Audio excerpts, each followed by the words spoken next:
और मकर तार का खेल कांगड़ा अलल ध्यान दचा के। अब कांगड़ा खेलते हैं ना, जैसे यहाँ एक मोटा बांध दिया, दूसरा मोटा बांध दिया नाड़ा, और कई गांठ ला दें, फिर नो कहेंगे वो देवर खोल लेगा इसने, कांगड़ा खेल रहेंगे ना खुल जा, उपरण के फंड होया करना लंबा चौड़ा सिस्टम।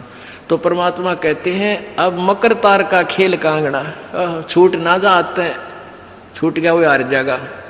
तो उस मकर तार का ऊपर से जब आत्मा यहाँ से चलेगी, परमात्मा कई तरीके से इसको, कहीं किसी स्थान पर किस तरीके से आपने जाना है, तो आप कभी एक आध बार कभी ध्यान वैसे ही कुदरती लग जाता है, बैठ जाते हैं, कभी आंखें खुली है तो भी बंद हो जाती हैं, और कई बार ऐसा होगा कि एक मकड़ी के तार जैसा आपको लंबा स्ट्रेट, बहुत उसका कोई और छोर आप नहीं देख सकोगे, ऐसा तार सा नजर आएगा, उसको मकर तार कहते हैं। उसके साथ लग के आत्मा जैसे मकड़ी उस तार को पकड़कर ऊपर चढ़ जाती है, ऐसे वो मकर तार का आपको दिखाई देगा जब चलेगी यहाँ से आत्मा संसार छोड़ के, तो एक मकर तार का मार्ग आपको मिलेगा, उसके साथ चलना, उसको छोड़ना नहीं तो उधर नहीं जाना, नहीं तो मार खा जाएगी। तो ऐसे ही वो कांगड़ा खेलते हैं, जब दोनों और दाव लगा देते हैं, तू खोल गया तो तू हार गया, हारगी, तो ऐसे अपने अपनी जबरदस्ती से उसको पकड़ लेना है उस मकर तार के, उस मकर तार को। मकर तार माने मकड़ी का तार। ऐसा एक रास्ते में आपको ये गाइडलाइन होगी कि इसके साथ साथ चल, भ्रमित ना होना सतलोक जाने के लिए। वो कुछ समय कुछ स्थान तक मकर तार है, उसके बाद फिर परमात्मा का अलग से मार्ग है। सुरत नृत्य है डोली तेरी, बैठ सुन शिखर में जाके, मकर तार का खेल कांगड़ा अल्लल ध्यान दचा के। ओए होए, एक एक वाणी का आधा हिस्सा भी इतना जबरदस्त भर रखा भगवान ने। अब अलल पंख, अलल ध्यान दचा के, एक अलल पक्षी होता है, उसको अनल भी बोलते हैं। अनल, अनल माने वायु, यानी वो आकाश वायु में ही रहता है, ऊपर नीचे नहीं आता। वो अंडे भी ऊपर ही दे देती है वो अलल पक्षी मादा, और उन अंडों को हवा में छोड़ देती है, और ऐसे स्थान पर अंडे देती है, पैदा करती है कि नीचे केले के बन हो, केले के बन। तो केले कैसे फंसे रहा कर, केले के बना बनो आपस में बहुत लंबे लंबे बढ़ जाते हैं। तो वहाँ आकाश से वो अलल पक्षी बहुत लंबा चौड़ा होता है, वो कम से कम भी सैकड़ों फुट लंबा और 50 फुट की चौड़ाई होती है। इतने बड़े बड़े पर होते हैं उसके, बहुत ज़बरदस्त लोहे के तौ की तरह, और पंजे होते हैं जैसे नो चमटिया की तरह, खुर जैसे बहुत ज़बरदस्त नाकुल्ले, बहुत मजबूत, और 4 पैर होते हैं उसके, पक्षी होता। तो वहाँ से अंडे छोड़ देती है, भगवान हवाला है।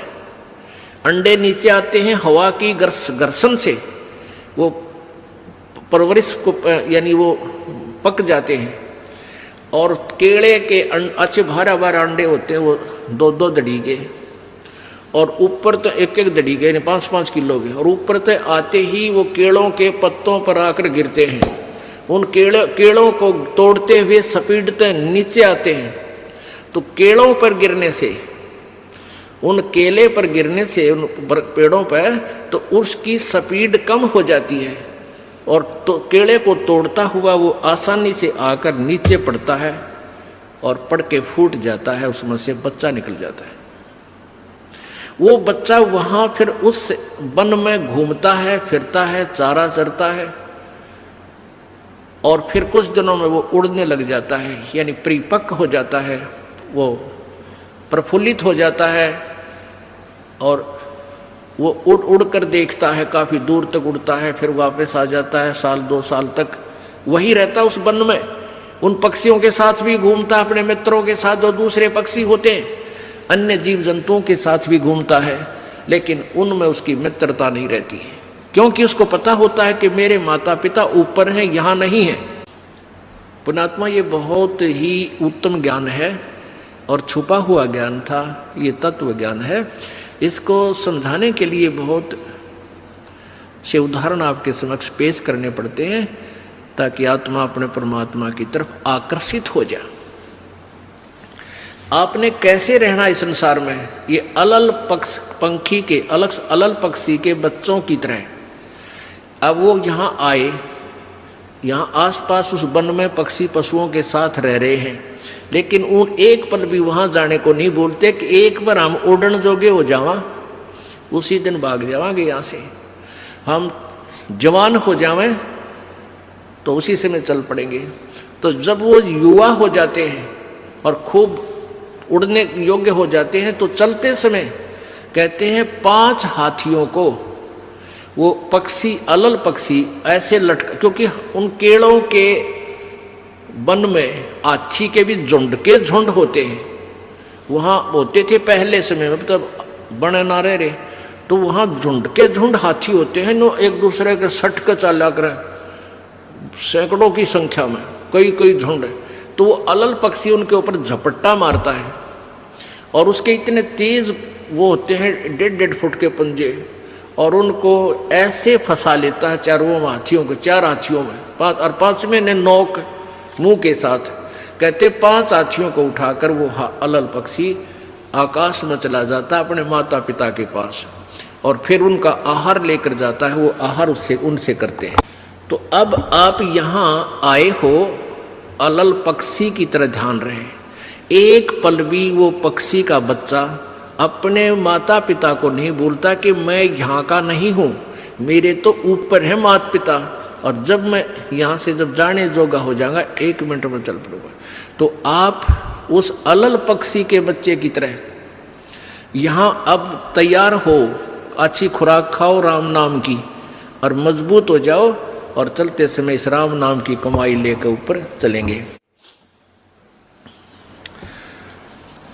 अब कहते हैं अलल ध्यान जचा के वो पक्षी का बच्चा एक पल भी वो यहाँ रह ही नहीं सकता, उसको ये पता होता है, कॉमन सेंस होती है कुदरती, कि मेरे माता पिता वहाँ है, जिस दिन मैं यहाँ से जाने योग्य हो जाऊंगा एक पल नहीं रहूँ यहाँ पर।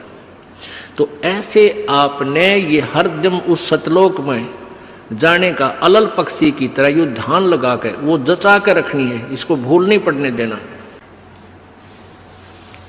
मकर तार का खेल कांगना अलल ध्यान जचा के, और बैठ विश्वास सेज बिछा के, जो शब्द छैल आवे है। अपने आत्मा कह कबीर सुनो भी साधो, मैं तो हूं विश्वास में, जो क्रिया जो साधना आपको बताई जाती है, वो साधना वो है जो सब सदग्रंथों में प्रमाणित है, और वो है जिन महापुरुषों ने परमात्मा पाया, उन्होंने भी यही क्रियाएं की।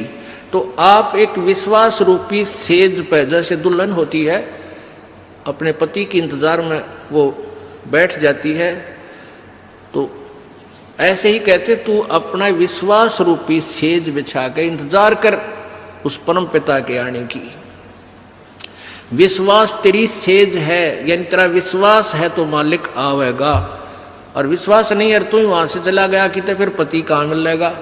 कहने का भाव ये है कि डगमग नहीं होना है, अपना विश्वास दृढ़ रखना, जो बताया गया ये विधि और यही भक्ति आपको परमात्मा मिलाएगी।